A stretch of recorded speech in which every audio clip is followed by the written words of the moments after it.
Welcome to episode 690 of the Entertainment 2.0 podcast, brought to you by thedigitalmediazone.com. I'm Josh Pollard. And I'm Richard Gunther, and this is the show that puts you in control of your favorite movies, music, shows, and games. And we don't really intend for this to be a monthly show, do we, Josh? No. I really had to look at we have that opening script written down in the notes. I really need it at this time because it feels like it's been so long since we've done this. It's mostly my fault. I had a work trip. I had 2 vacations, work insanity. I think it's all my fault. So whatever. And I missed the second half of the last episode because my power went out midway through. So, yeah. And I think I was telling you earlier before we started the show that my power has gone out since then, like literally a dozen times. It's insane. I don't know what is going on. It's like in this neighborhood. You live in a third world country, except you live in a really nice suburb in America. Right outside of DC. Yeah. Right. Yeah. Maybe, I don't know. Maybe we need the National Guard over here. Maybe you need the National Guard there fixing your power lines instead of, I don't know, whatever they're doing with crime in DC, supposedly. All right, that's enough for almost political news. So, otherwise, we are for sure going to get some feedback, but not the kind that we want. We don't actually have any for this. I don't know why I'm saying this week's episode, this month's episode. Hopefully, this won't be the only one in August, though. If you would like to send us some feedback for a future episode, our email address is entertainment20@thedigitalmediazone.com. And so we'll skip right on past the feedback section and jump right into the news.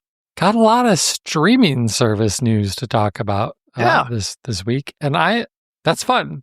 And it's not just in fact, none of these stories are about price increases. That feels like a first.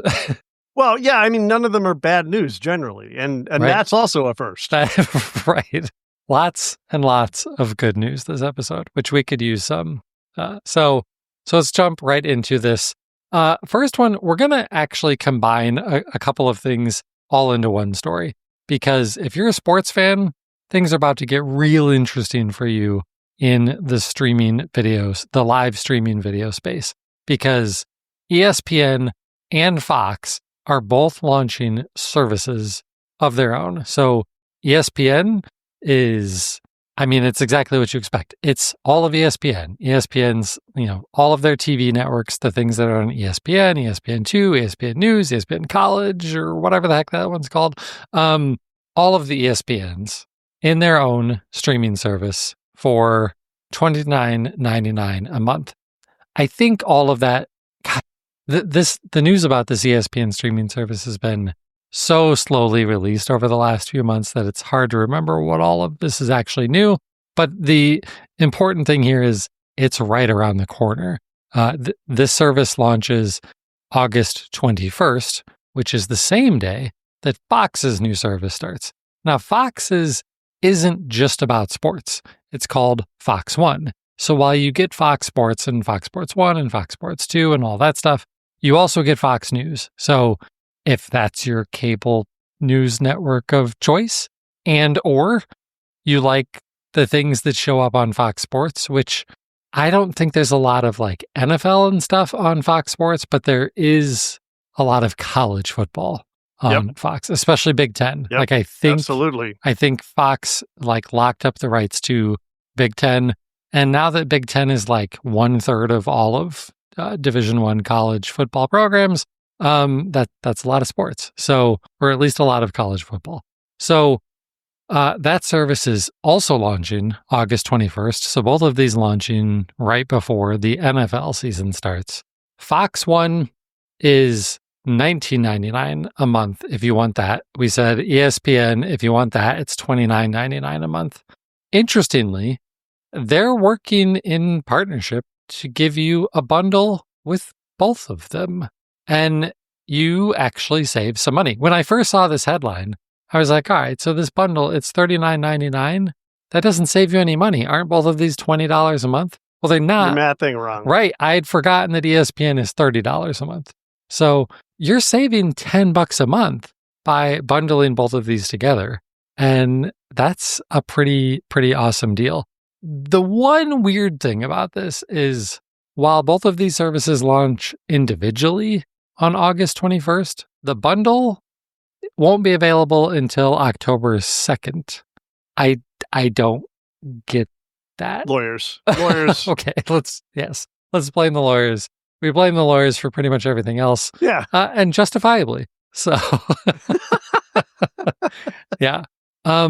Richard, I'm sure you're not going to be subscribing to either of these services. No, not to either. But I think it's really interesting, particularly given that, given the relationship between Disney and Fox on the TV properties, right? If you remember, these are the properties that Fox retained or that spun out when the other stuff from Fox was part of an acquisition by Disney. Disney has the rights for Simpsons and all of this stuff done by I think it was Fox Studios, if I remember correctly. So importantly, the X-Men movies, things. Yeah. Okay, of course. So like this is the stuff that's still kind of independent that Fox retained, and so the fact that they're deciding to play together and offer a holistic sports solution, that's only good if you're into this space. I think that's a great thing. Yeah. I'm gonna have to look at this and I don't know, figure out if this makes sense for me, because a lot of college football is on ESPN, but Big Ten football is on Fox. And so like, if I want to watch Alabama football, it might be on ESPN, although it might be on SEC Network. But if I want to watch Michigan, it's going to be on Fox. I don't know.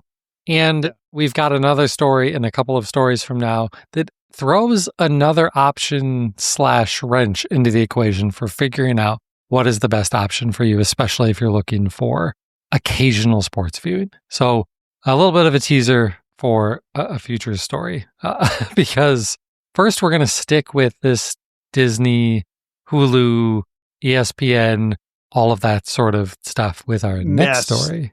Consolidation, whatever you want to call it. So yeah, in the last earnings call for Disney, Bob Iger announced just kind of off the cuff that Hulu and Disney Plus would be combining next year. Now, there's been a lot of speculation about this. Does it make sense for them to have two different apps? They really are technically targeting, or at least they were when they launched, technically targeting different audiences. You had your younger audience with Disney Plus, your family-friendly stuff, but then they started merging stuff into that, like the old Netflix Marvel properties, which are, I can't imagine they're intended for children. They're pretty violent, right? And then, of course, they've been merging in some Hulu content, including some of the FX stuff that's specifically, again, there's the Fox acquisition at work, some of the FX content that has been available through Hulu as well. So it's been kind of on the wall that they'd probably be combining these at some point, and this is confirmation that they plan on doing that. Now, we have no idea when specifically, except next year. We don't know what it would cost. But it's an interesting development, and one that pundits in the industry have been speculating about for a while. Now, in the meantime, we just talked about the ESPN network, and one of the other things that they announced was that in addition to ESPN launching in a week, actually, from tomorrow, whenever you listen to this, it's soon. And so that's going to include this NFL partnership that we've talked about. Of course, it has all the ESPN Live content. And at $30 a month, that's quite a price tag. But they are planning on offering a bundle, an introductory bundle that will allow you to pay $29.99. That's the same price as you would pay for ESPN alone. $29.99 for a bundle that includes Disney and Hulu with no ads.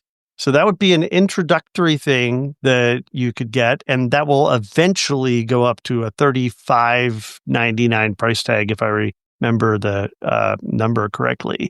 So you will be able to include this as part of your overall streaming package if you already have Disney and Hulu, which is a nice break. Just to clarify, I think you said that this bundle would be Hulu and Disney with no ads. Correct. Oh, sorry. No, with ads. With ads. With. That would be a heck of a deal if it's the no ads. My apologies. Okay. I literally have the notes in front of me that say with ads. Yes, it's with ads. Sorry. You were like, no, Josh, this is all good news. So we're changing the news. We're changing the program. It's still good news, right? It's a good deal. It is. How long did you say that intro bundle was for? Or do they even It's curious. They haven't said. Interesting. Yeah. Interesting. Yeah. And then people who are like me and grandfathered into one of the older bundles, like probably can't easily switch out of this. And that would be. Yeah, that's potentially problematic. That'd be a pain. So I'm probably not going to do that. But that's cool. No, come on. Keep it up. Keep it up. It has to be good news. Only good news, Josh. That's true. Only good news. And that is all good news. All right. So let's move on to the last video story. And this is both, I think this is good news. It's also, it's a service thinking outside the box. And I like that. We'll see how successful this is. So Sling TV, they've had their own live TV streaming, cable TV replacement service for years. Like they might have been the first to do this. Yeah, that's actually a good point. I think they probably were. It was forever. Like it was well over 10 years ago that Sling TV launched, I think. Yeah. Yeah. It's been a long, long time. This is part of the Echo Star days, if I remember correctly. Right. Yeah. So they've been leading in the value space for a long time. But now they're trying something different. Maybe you don't actually need a service like Sling TV for an entire month or an entire year or something like that. Maybe you just really want to watch something tonight. Maybe there's a whole weekend of football that you want to watch. Maybe there's just a couple of shows that you want to binge over the next week. But you're like, man, I want to do all this, but I don't want to pay $45 for that. Well, Sling TV's got an option for you. How about a one-day pass for $4.99 if all you care about is what's on tonight? If you're like, well, I need that whole weekend of football, well, they've got a weekend pass for $9.99. And if you need that week-long pass, $14.99. Now, if you were to do this like every single day, all of these end up costing you way more than just paying for 1 month. But if you're only looking for these little bursts of content, I think this is a brilliant idea. Yeah, absolutely. Absolutely. And it's kind of like if you join an airline club and you're paying a couple $100 a year, or you could pay a day pass and get in there just for today. I just need this respite now, right? So I think this is absolutely brilliant, and it's not quite a free drugs model, but it's that lure, right? You go in, you see the stuff that you have, you see everything else that they offer in the package. And I don't know if you mentioned this yet or not, but it is specifically content on the Sling Orange package. So this is stuff like ESPN and, well, all of the ESPN stuff and TNT and the Turner networks, Disney Channel, a bunch of the Paramount stuff or whatever we're calling it these days. And notably, this does not include the networks. Right.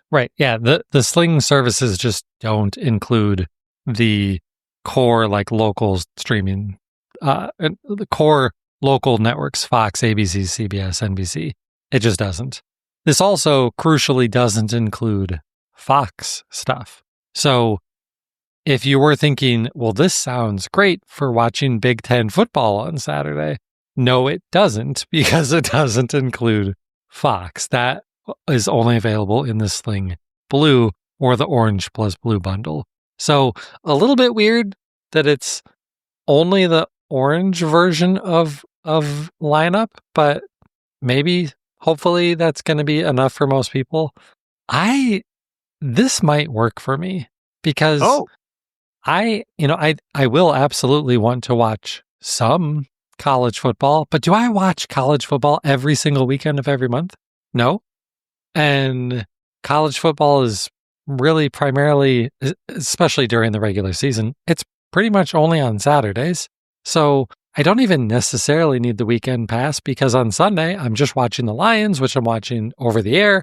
So I don't know, $5 a couple of weekends a month to watch some college football, that might totally work for me. I really like this idea. Yeah, no, this is a great idea. And I think this is brilliant.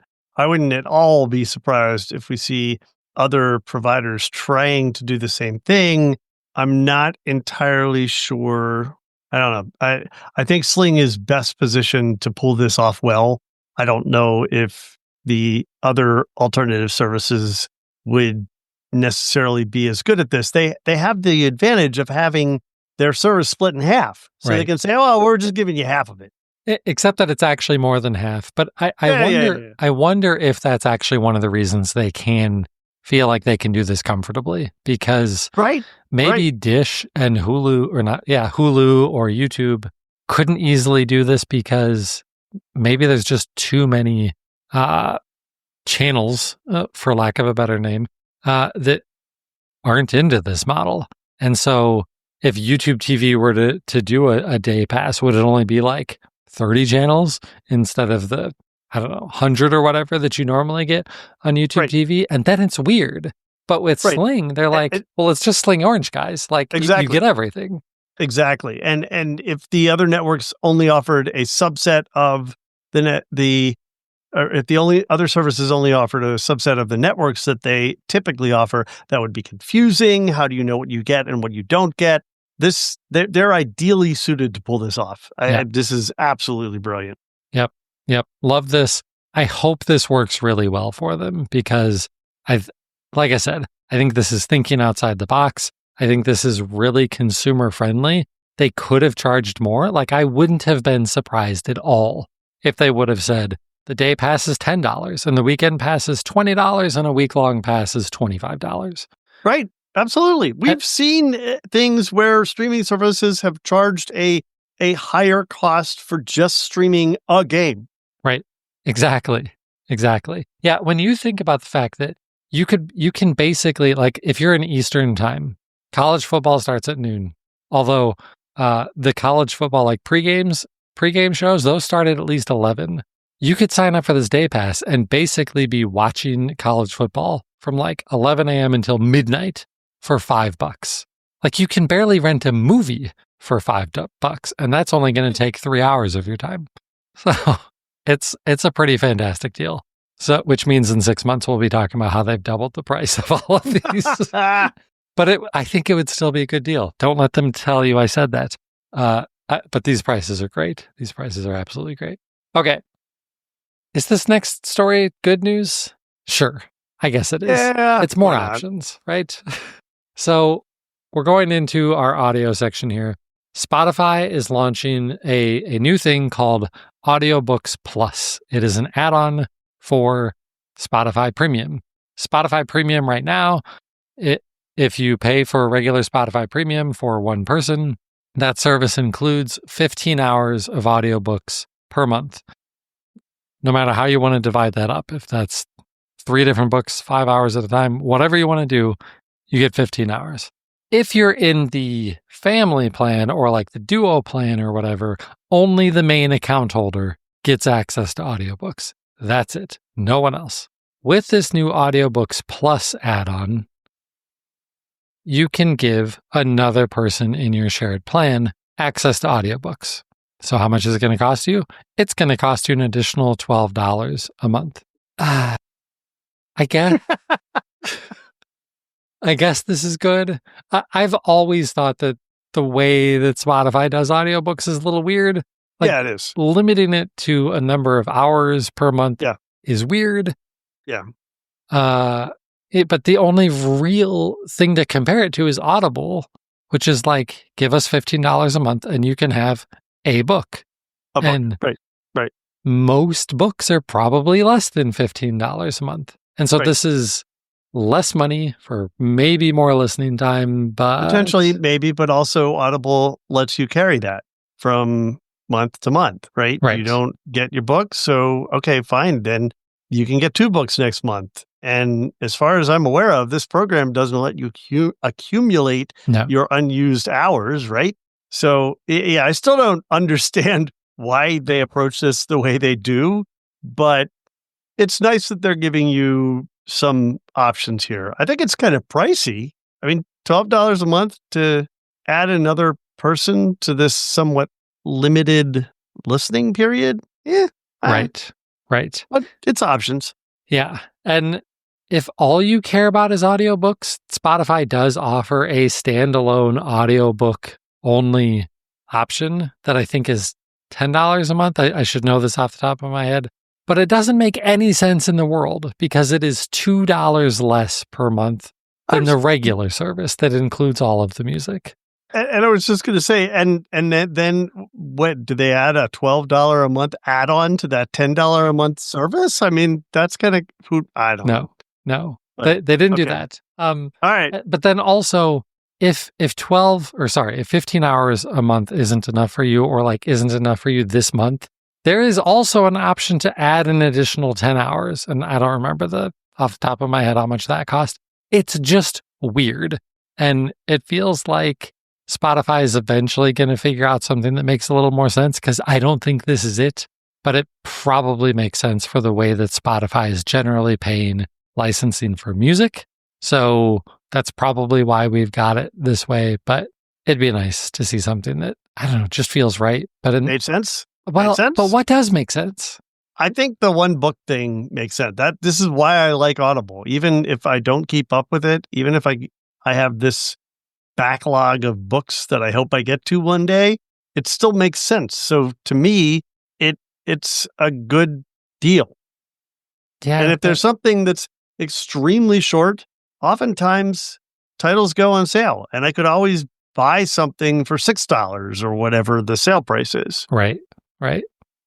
All right. Well, there you go. If you've got a family plan and somebody else has been wanting access to these books, now you've got an option for it at least. So that is good news.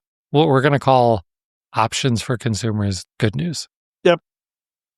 Okay, one more piece of good news, and it's in our gaming segment. And this one is super short because there isn't really a ton that happens in the gaming world in the summer other than game announcements in June. So the one kind of big-ish update is if you've got a Windows PC, you can now use the Xbox app on your PC to stream the games that you own on Xbox. So this does require an Xbox Game Pass Ultimate subscription to have the ability to stream it all. You might be thinking, Josh, this is old news. We've been able to stream our own games for a long time. You're mistaken. You've been able to stream games that you own on consoles and on mobile for a long time. This is new to be able to do it right from within the Xbox app on a Windows PC. So that is available now to everybody. And that's it for our gaming news this week. So what? Wait, that's it? That's it. That's really it. Wow. Yeah, like there's just not that much really going on. Like, I mean, we could talk about Nintendo Switch 2 sales, but that's not really actually that interesting. So yeah, let's not. All right. So Richard, instead, what's going on in your entertainment center? Do you know it's been 2 months since I've talked about this? So I'm going to try and plow through this. The first thing is that you may recall I've been trying to figure out what to do in my rec room. We made the decision that we are going to create a large TV viewing experience thing in the rec room, but we didn't really conclude what sort of TV or projector made sense down there. And I had been considering the Hisense projector, the latest evolution of the Hisense projector that I have been, I don't know, to use a harsh word, coveting for years every time I see it at CES. And let me tell you, y'all let me know that was not a good idea. I have heard from many people that said, what? Really? You want to do that? Not just you, Josh. It's not just you that thinks that that's a bad idea. So I started looking at some other options, and I have watched a ton of YouTube comparison videos, and I've done a ton of personal research. And ultimately, I ended up ordering a very large screen TV. I even have tape marks on the wall to show like where it's going to fit, where it's going to be, so that I have an idea of how big the picture is going to be on the wall. And it's not as big as I wanted, but it's good enough. So I've ordered a 98-inch TCL QM7K. This is kind of the latest version. Actually, there's a QM8 out right now, but the QM7K is kind of a bump from the QM7, which was at the time one of their best offerings that they had. It has incredible dark and I'm going to mess up all the words, but it does dark really well. And it has good dimming zones. And I saw some demonstrations at CES this year where it looked amazing. So I'm pretty happy about this decision. And I think it's going to look absolutely great down there. It arrives next week, like roughly, I think probably a week from today. So I may or may not have a big box sitting downstairs the next time we talk about stuff. Hopefully I'm getting it installed quickly. I have a mount that arrived today. I'm going to try to see if I can find specs on the TV so that I can mount the mount before the TV gets here. Above a fireplace, right? No. Oh my God, no. And so this is one of the things that's really interesting, right? It's very strange that the expected height of a television like this is like no more than 2 feet off the ground. And people normally would think that's crazy. What do you, but no, this is a really big TV. You don't want it up high. Right. You want to be looking at it, straight at it. So, yeah. So I'm excited about this for you. By the way, it is a quantum dot mini LED TV. I looked it up for you. Richard, 98 is great. Like, I'm never going to be sad about a 98-inch TV. Yeah, I know. They make a bigger one. They make a 115-inch version of this. Yeah, yeah. And it only costs about 4 times as much. It's only $14,000, Richard. Right. It's on sale right now for $14,000. Right. It's more than 4 times. Right. Like it is insane, the difference between the 98 and the larger one. It's just absolutely insane. So anyway, it's a little bit of a leap, and I can understand, like, this is actually why we haven't done this podcast in a month, because Richard was thinking about this TV, and he was like, I know what's going to happen if I do a podcast with Josh. It's going to be the Samsung frame all over again. Yeah, and he's going to force me into this $14,000, 115-inch I'm not going to be talked to. No, it's like way out of reach. Owen, over one of the guys that I know through the home tech community, has been trying to reinforce the idea that I should be buying the Bravia. I should be buying the Sony TV that is in this category. It's a 100-inch Sony. It's beautiful. It's also more money than I want to spend. So I'm really pushing my limit here on what I wanted to put out on this. So this is going to be a fantastic TV. I think so. It's got, like, mini LED is going to be nice and bright. Plus, you're going to get good contrast. Like, it's not an OLED for sure, but it's still great. If you cared about games, it's got 144 hertz refresh rate with variable refresh rate and all it's of that. It's supposedly stuff. Awesome for gaming. I would love this TV for gaming, right? Right. Yeah. Yeah. So anyway, I'm looking forward to that. I think that's gonna be cool. And next time I come over, though, back here, I'm gonna bring some tape with me and a tape measure, and we're gonna tape out how much bigger this would have been. What it would have been if I had gotten the bigger one. Yeah. Right. Yeah. Okay. Fair enough. Oh man. All right.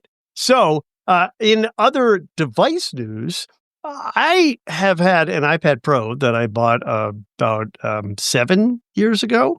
And I've been using that as my go-to device for travel, whenever I'm watching media, when I'm traveling, whenever I go to a conference. That's my device that I use when I'm in sessions and stuff. And I finally upgraded. Nowadays, you can buy an iPad Air that's way more powerful than this old iPad Pro that I had. So I upgraded this, and I'm looking forward to it. The picture is amazing, and it seems much brighter than what I had before. So I'm hoping that it addresses some of the issues that I had when I tried to watch movies and stuff like that on an airplane. And that's always challenging. And I'm one of those people, and I don't know where everybody falls in this. There's this thing now, I don't know when this happened, but there's this thing now where no matter what time of day you're traveling, you are just expected to close the shade if you're at the window. And I'm like, that's a bunch of crap. I don't know what that's about. I like to look out the window. Right. And so I don't close my shade, even if I'm watching something on video. And I do recognize that maybe that's why people want it, because it's reflections on the video and the screens that they provide aren't that good.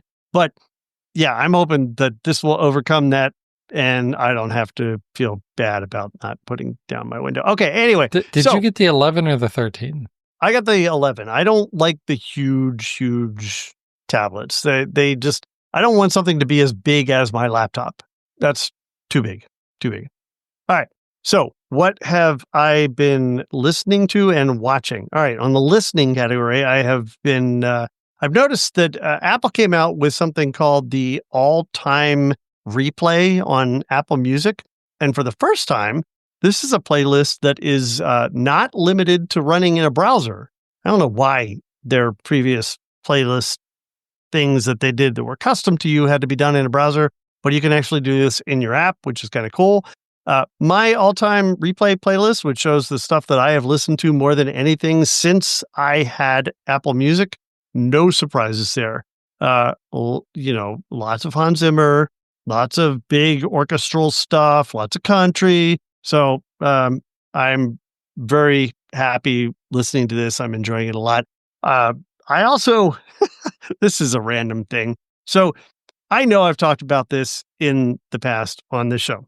When Microsoft launched the Surface Book, they produced an Apple-like video.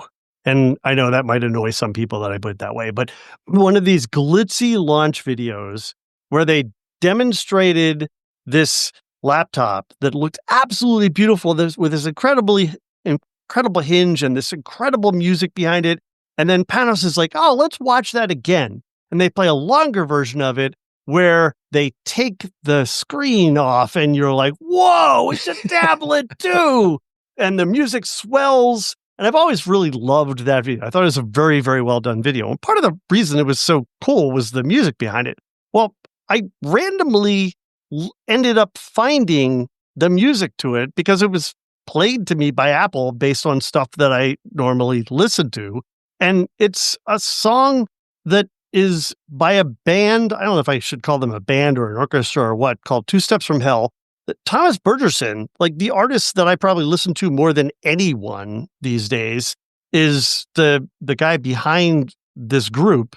And it's one of their songs that was used in that video, 10 years ago now? I don't even know how long it was. So I found that. I thought it was really cool. I just put a link in here. Josh, you can decide if you can put that in the show notes or not. But that's me going all geeky on music. Okay, what have I been watching? Welcome to Wrexham. I'm starting season 4. I know it's ending, but I'm at the beginning of the season, even though the season's ending. I'm behind on the stuff. Have watched a whole lot of stuff completely. So Edward and I watched a series called Castle Impossible. I think I mentioned that in the past. The first season of that was on HGTV. It's actually a couple that bought a chateau inherited a chateau in France. They are renovating it and trying to run it as a business. And they also have a YouTube channel. So now I'm watching their YouTube stuff and a bunch of other random things that are getting recommended. There's Life on the Manor is another YouTube channel and a bunch of other stuff where people have just either purchased or inherited these big, huge properties in Europe. And they've decided that, yeah, sure, why not? I'll put my hand at it and see what I can do. Such problems. I don't know. That's not my life. Also, I finished watching Abbott Elementary, the most recent season of that, season 4. Finished watching Andor, loved it. Finished watching Side Quest. That was the 4-episode spinoff of Mythic Quest, and every episode of that was different and good and worth watching. Watched all of The Bear, the 4th season of The Bear. So good. Really enjoyed it. Not as good as the last seasons, but thoroughly enjoyed it. Looking forward to season 5. Strange New Worlds season 3 has started. I am up to date on that and really enjoying that. They're getting to the point where they have more and more of the original characters from the original series now. So they're showing how they'll be transitioning to that crew, which is kind of interesting. I've been watching Luke Cage. I'm on season 2 of Luke Cage. Been watching with Edward season 2 of Fubar. We started watching The Sandman, something that someone had recommended to Edward on Netflix, and it's really good. Again, it's kind of this whole Gothic is the wrong word, maybe Greek god lore thing, and heaven and hell, and the roles that different people play in mortals' lives. It's very, very good, and we're really enjoying it. I think there are only 2 seasons, so we're about halfway through season 2. Wednesday, the story about the daughter from the Addams Family has restarted on Netflix as well, and we started watching that. That is as good as it was in the first season. It's very, very fun, very entertaining. We watched all of a series on, I think it was on Amazon, called Vicious. We watched a movie, Ghostbusters Frozen Empire, a second Next Generation sequel. Josh, did you know that there was a second Next Generation sequel of Ghostbusters? I didn't know that. No, I had no idea this existed. Yeah. I mean, I knew about the first one, Paul Rudd and 1 or 2 of the original people. This brings everybody back together. It's a lot of fun. It was missed, I think, by everyone. I don't know. I don't know what happened there. As far as audiobooks, I finished You Talk Funny. That was a pretty good book. It was basically about how to use comedy to communicate in public speaking, stuff like that, presentations. And next up, I'm going to be listening to Transformed by Marty Kagan. It's a book about the product operating model. This is all work-related stuff. This is for our workbook club. It's something that I'm very interested in as a product guy, so I'm looking forward to that. And then finally, I am over a week and a half behind on podcasts. I am so far behind on podcasts because work has been insane.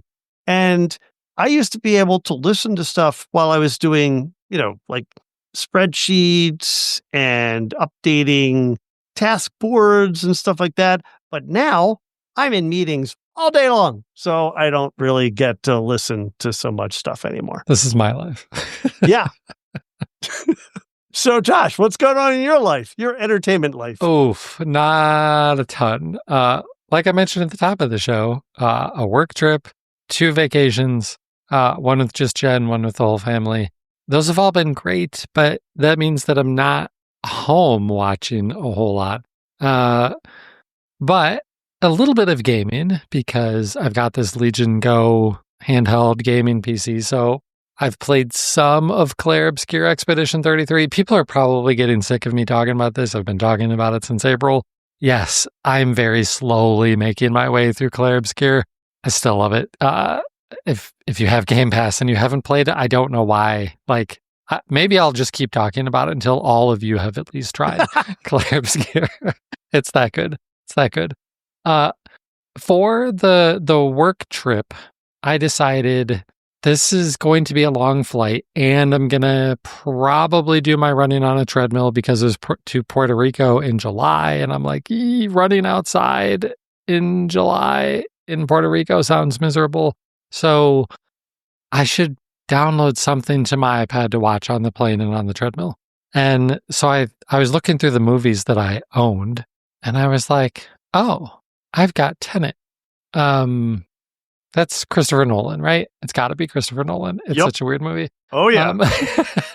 And I remember watching that movie and thinking, this movie is so cool. I don't really fully understand it. I think I also watched it on a night that I was fairly tired, which doesn't help in understanding a very complicated movie. And I was like, I should rewatch this. And now I will understand it after watching it a second time. Do you? Let me tell you, Richard, understand it yet? Watching it twice isn't enough to help you understand this movie. Wasn't enough. It's still really good. I guess that just means I have to watch it a third time. Yeah. Yeah. I mean, It probably didn't help that it's been, 5 years since I've last watched it or something. I don't know. It's been a while. But it's still a really great movie. It's such a cool premise of messing with time. It is. Yeah. It is. I like that one a lot. I think I might have mentioned this on the last episode or a previous one. And now part of this is a little bit too late, but you could still enjoy the fun. There is a YouTube person that primarily my kids, but the whole family has fallen in love with this YouTuber named Ryan Trahan. And he and his wife also has her own channel called Haley Fam. She's one of these book, people who are always talking about the books that she's reading. They're adorable. They're lovely. They are wholesome. And it was for Ryan's channel. He decided he was going to do a challenge, sort of, where he would try to visit all 50 states in 50 days. And in doing so, hit up the coolest Airbnb in each state. And then, he also had this, Wheel of Doom gimmick that, could cause, troubles to make this trip harder. But the real thing that he was trying to do was to raise money for St. Jude's. And so, this Wheel of Doom was based on, people giving money and all of that stuff. It was such a fun series. So he released a video every single day. This became what we did during dinner as a family. Instead of eating dinner outside all summer long, we were eating dinner on the couch watching Ryan Trahan because it was just so fun. And to see him doing this while raising, I won't even spoil it, how much money he eventually raised for St. Jude's on this journey. It was so good. And if you don't know Ryan Trahan, go and seek him out. Really, really fun series. And you can just sit down and start watching all of these episodes. It's cool. You get to see all of the US. It was a lot of fun. So Ryan Trahan on YouTube. That's cool. Yeah. I had actually, that had showed up in recommendations for me and I just kind of passed on it. I didn't know what it was about. Now I will have to take a look. Yeah. Unfortunately, it's in terms of donating, that part of it is over because it's done. Yeah. I won't tell you if he made it to all 50 states, but that's not hard to figure out. So, audiobooks. I started and finished a book called Abandoned by Blake Crouch. For longtime listeners of the show, you know that I absolutely love Blake Crouch. He's written so many good sci-fi books. This isn't one of them. It's not good and it's not sci-fi. Wow. Yeah. I finished it, but every time I mentioned it to Jen, she's like, you don't have to finish it, right? And I'm like, no, I feel like I need to because it's Blake Crouch, right? Yeah, it's your fault. It's not actually a bad book. It's not great compared to his other stuff. And it's not sci-fi. That's fine. I don't only listen to or only read sci-fi, but it wasn't that great. I need to look up and see, was this one of his first books and then he switched to sci-fi? Is this just something he did oh yeah, maybe. I don't know, but I don't know. Would not recommend. If you love all of the other sci-fi stuff that Blake Crouch has written, you can skip Abandoned. It's not that great. We occasionally talk about new podcasts around here. I love cars and racing and stuff like that. And I do, I spend a lot of my time and energy thinking about and doing that in the summer.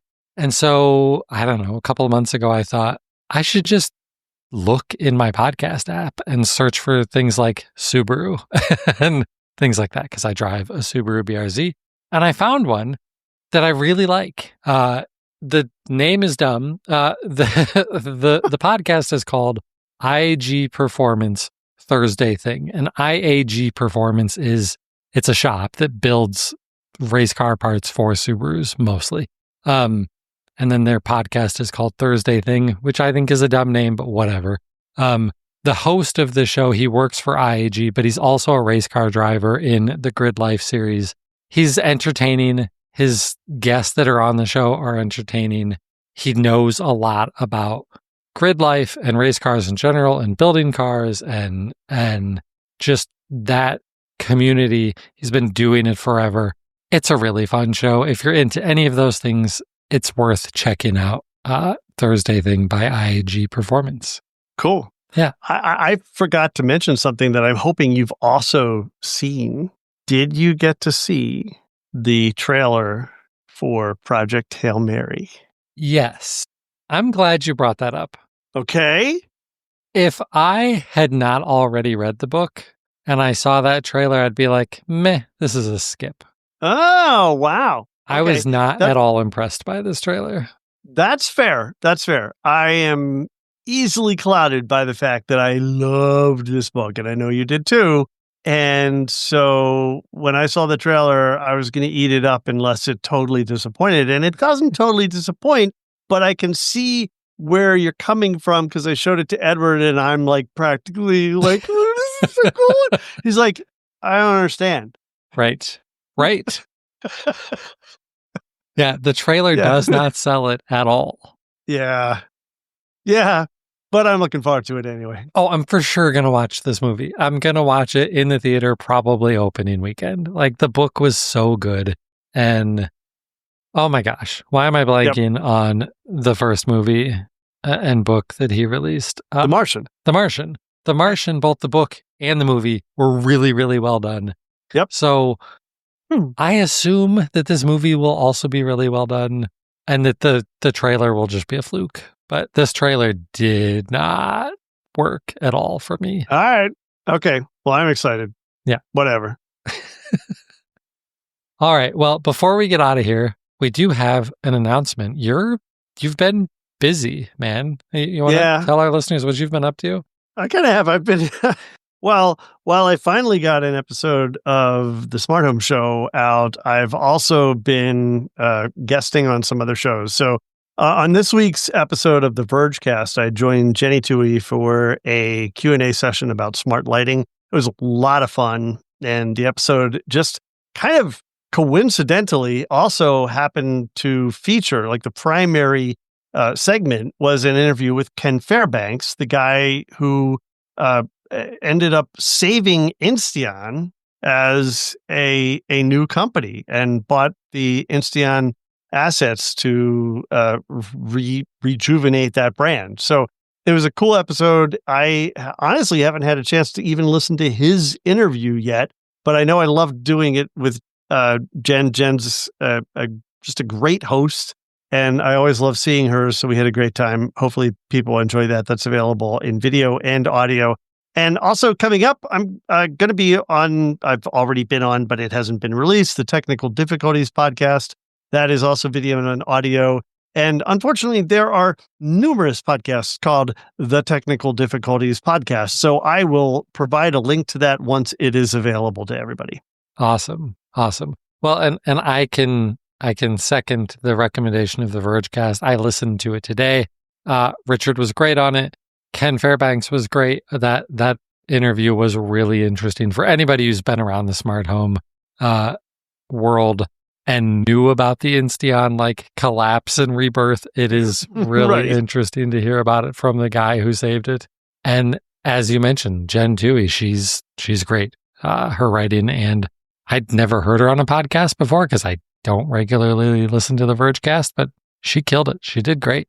Yep. And she was a guest host. I mean, she doesn't usually appear on the show. So it was great that she was filling in for one of the usuals there these couple weeks. Right. Yeah. It was very good. All right. Well, if you want to get a hold of us, We're on various social networks. I'm still sort of on Twitter at Josh Pollard. Richard is pretty much only on Mastodon and Blue Sky. I'm primarily more on Blue Sky now.